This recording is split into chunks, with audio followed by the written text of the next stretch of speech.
Hey everybody, welcome back to the channel. If you're new here, thank you for checking it out and I hope you stick around. This is Coach Dave. This is going to be a quick video. I can't really do it too long.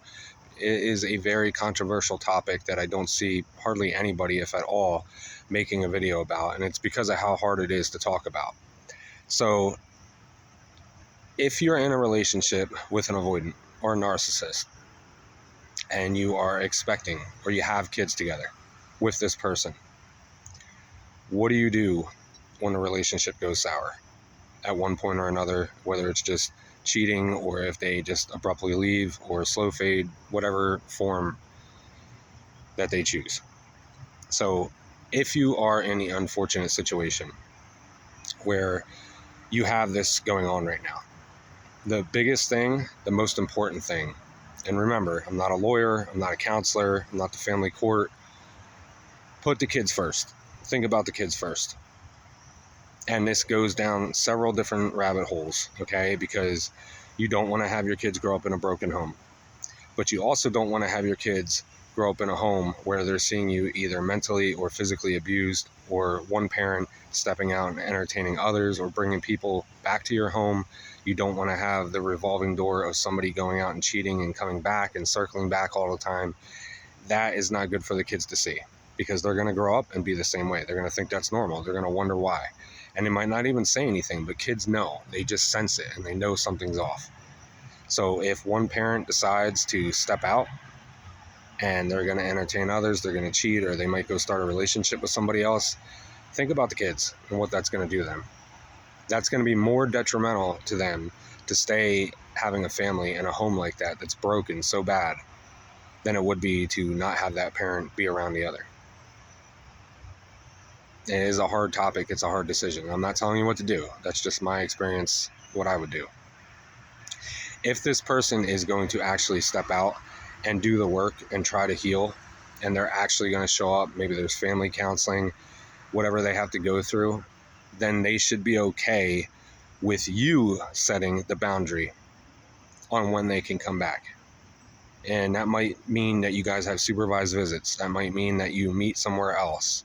And this person is not allowed to do what they typically do when they keep coming back to you. You can't just let them come back in, because that's what you did. Now it's with the kids. And every time they came back, because they're not thinking and healing or self-reflecting on anything, they're just over it. So they expect you to just instantly be over it. And they might be okay for a week or two or a couple days before they start lashing out and getting mad that you just haven't forgotten and you haven't moved on. They're not allowed to tell you when and how long it's going to take for you to get over things, or how long or how emotionally upset that you can be, or how angry, or whatever the case may be. They're not allowed to do that. And they're not allowed to put a timestamp on you allowing them back. And if they're actually doing the work and they actually care about their kids and their family, then they will put in the time and effort, and they will be okay with taking whatever amount of measure to show you that they've been putting in the work. And they won't get mad and they won't get upset. Now, on the other hand, if you guys do split and you don't stay together, it's really touchy, because, I know you're trying to be mama bear or dad and protect the kids from the other parent. And if you do have some type of visitation right and they're able to see the other parent, you can only hope, you can't control things on their side, that they're not just going to have a relationship after a relationship after a relationship. And hopefully they're going to do the right thing and not just introduce this person to the kids and the kids to this person. And they're actually going to think it through and be like, okay, I need to take some time with this before this happens.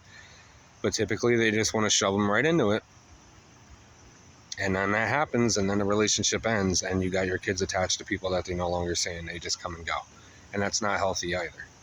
And you never, on either side, when you use the kids as a weapon, you don't want to hurt the other person because you're still not healed by saying mean things about the other parent to the kids. That's not okay. That's detrimental to them and their upbringing. And you don't want to use them to hurt the other person by not allowing them to see them.